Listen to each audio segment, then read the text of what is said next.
Rocky's Secret Files. Secret Files.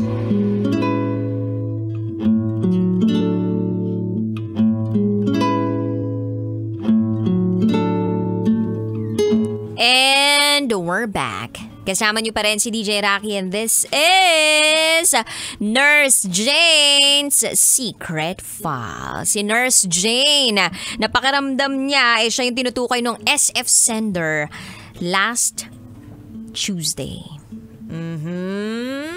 Siya raw yung nurse na crush or minamahal na nga raw ng ating Secret File sender na si IZ.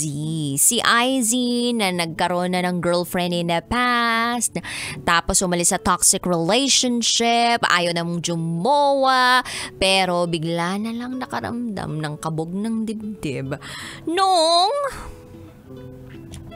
nakalmot siya ng pusa. So, pumunta siya ng hospital para mabaksinan siya or mabakunahan siya. Tapos yun, merong isang nurse doon na nakapukaw ng kanyang atensyon. At yun nga ay si Nurse Jane. I-entertain niya na sana yung feelings eh. Kaya lang, na-realize niya na, ay, may asawa at anak na pala. So, bumak off na siya. And upon hearing that secret file, yung secret file sender naman natin ngayon, ay may gustong ipaabot na mensahe doon kay IZ na natutuwa siya. So, ano ibig sabihin nun? Na parang gusto nila na bumalik uli doon. So, magpakalmot pa siya na magpakalmot sa pusa. Ganun ba yun? Hindi naman. Siyempre baka mamaya tapos na kasi yung session ng mga bakuna. Hindi na kailangan bumalik. To naman. Kaya ganun. Ba't pa babalik kung wala naman talagang kailangan? Babalik lang yan kapag kailangan kanya sa buhay niya. Charot! Anyway, sige, pakinggan na po natin yung mga kabisyon nating nag-share ng kanilang mga thoughts, comments, suggestions, and violent reactions. Ito po ang sabi ni Manggang Hilaw. Ang cute ng SF file today. Sayang hindi ko napakinggan yung naere ng Tuesday kasi may pasok. Bagay dito yung kantang Love Moves in Mysterious Way. Gusto kong mapakinggan yon. And sana DJ Rocky ay ipagdasal mo ko na matapos ko na ang mga activities ko sa school. Hindi matatapos yan hanggat nag-aaral ka pa. At hindi rin matatapos yung aktibidades mo. Oo, kahit na magtrabaho ka na. Anyway, ito naman sabi ni Myra Dar. Ang cute naman ng SF today. Sagutan lang sila nung sender nung Tuesday. Nakaka-good vibes ang story nila. Shoutout na lang po sa buong team Rocketeers. Maraming salamat from Myra Dar. Yung iba na good vibes, no? Parang ang light-light lang ng kwento natin ngayon, no? Hindi natin masyadong pinodrama. Eto pa sabi ni Neneng B. Wala namang masama sa paghanga, lalo na kapag nai-inspire ka ng isang tao. Wag lang natin kalimutan ng limitations. Meron talagang darating sa buhay natin na hahangaan mo at maswerte ka lang kung magiging parte siya ng buhay mo. Gaya na lang nung taong hinayangaan ko mula Feb 2019 hanggang sa kasalukuyan. Pinakikinggan ko lang noon, idol at kaibigan ko na ngayon. Siya ay itago natin sa pangalang Jessie. Ako yun, char. Rot with harot. Kaya pala natutuwa ako sa mga hugot niya dahil mahilig din akong humugot. Paghugot ko 20 ang saklap. Charot with harot. Gusto ko lang magpasalamat sa nag-iisang Basa Princess. Salamat sa inspirasyon. I'm not lucky but I am blessed to have you as my Lodi. Oh, thank you so much, Ate Neneng B. You are the best. Iba ka, Ate Neneng B. Well, wala naman talagang masama na humanga sa isang tao. As long as alam natin yung limitations natin. Hi kay Rai Villanueva.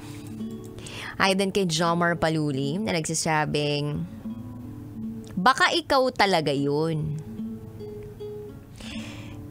Pero pwede rin na hindi ikaw.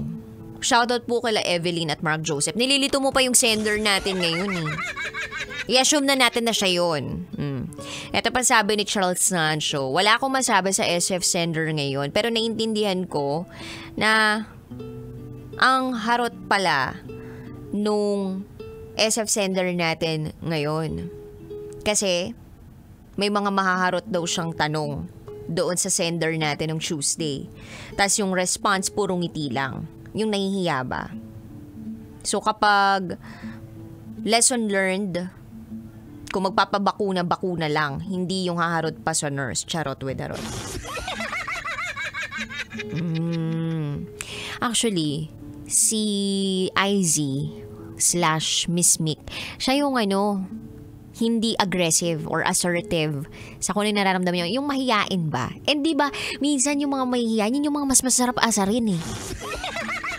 Oo, yung parang yun yung tinitrigger mo. Naka-experience na ba kayo ng ganun? Kunwari, nasa isang event kayo, gathering or whatever. Tapos, alam mo na ikaw yung very extrovert, outgoing, ganyan, very positive, ganon, or very sociable, yan.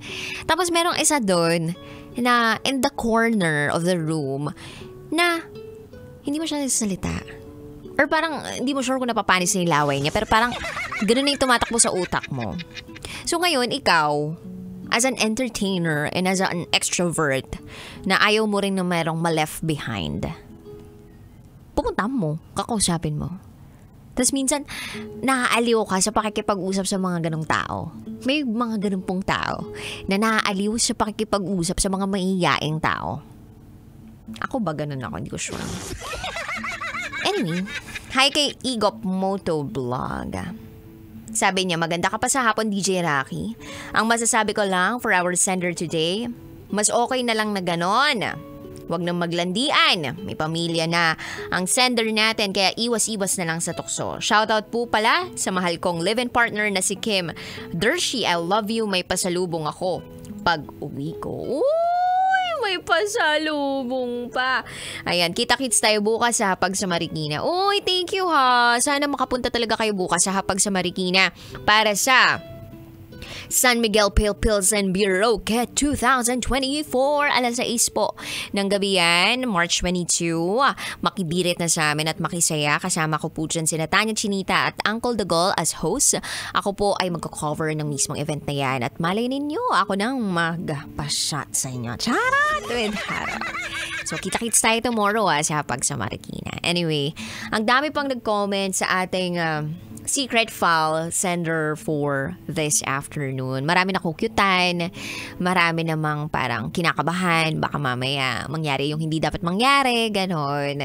Ako, ang naiisip ko lang dito, at siguro yung pwede kong gawing mensahe para sa ating secret file sender, huwag mo nang hanap-hanapin kung dumating siya dyan sa clinic niyo ulit, entertain mo pa rin, pero you have to really draw the line. Because again, babalik tayo dun sa sinabi ko kanina bago tayo mag-break. Ang tukso or yung cheating, hindi naman siya nagsisimula sa, tikiman na agad. Hindi. Hindi siya ganun nagsisimula eh. Nagsisimula siya sa mga simpleng bagay. Sa simpleng pagko-communicate. Sa titigan, sa hawakan ng kamay, o di kaya naman sa simpleng pangungumusta. Hi, hello, kumain ka na ba? Or meet tayo. Alam mo yon, nagsisimula siya sa mga ganong kaliliit na bagay. At ito yung mga micro-cheating na sinasabi nila. So, ingat ka sa ganun. Because you have a family to protect. And good thing about you is that you share these things doon sa asawa mo. So you have that line open. At maganda yon sa buhay mag-asawa, sa buhay pamilya. Diba? Pero yung beyond that, and if you see yourself doing activities without the knowledge of your partner, then yun na yung red flag or mali na yun, diba? So, bakit may itatago kung wala namang itinatago? Or bakit hindi magsasabi kung wala namang itinatago? Yung mga ganun ba? So, ingat-ingat lang din. Okay lang magka-crush, okay lang na magkagusto, okay lang na humanga, walang masama doon. Enjoy mo yun as long as you know your boundaries, as long as you know your limitations. And yeah, let's just keep our crushes in our hearts, diba? May ganun talaga, no? Let's keep our crushes in our hearts kasi Ang saya-saya naman nilang matitigan. Di ba may ganon? Yung tipong gusto mong kausapin ng kausapin, gusto mong tingnan ng tingnan, parang gusto mong ma-share niya sa'yo yung buhay buhay niya. Wala namang masama sa ganun eh, na naku-curious ka sa buhay ng ibang tao. Basta, again, you know your limitations. You know how to draw the line. Alright? Anyway, sa mga kabisyo po natin out there na gustong mag-share ng kanilang secrets, share to me, raketera@gmail.com. Ayan, baka mayroong secrets to sina Marvin Mark Bautista tsaka si Robert Jason Terao. Ayan, share nyo lang sa akin yung mga secrets ninyo. SPG okay lang din Bathroom break. You're so with me, DJ Rocky, your Basa Princess, and you're listening here sa 90.7 Law Radio. Kailangan pa bang i-memorize yan? Basic. This is Nurse Jane's Secret File. Kailangan pa bang i-memorize yan? Love Radio Basic!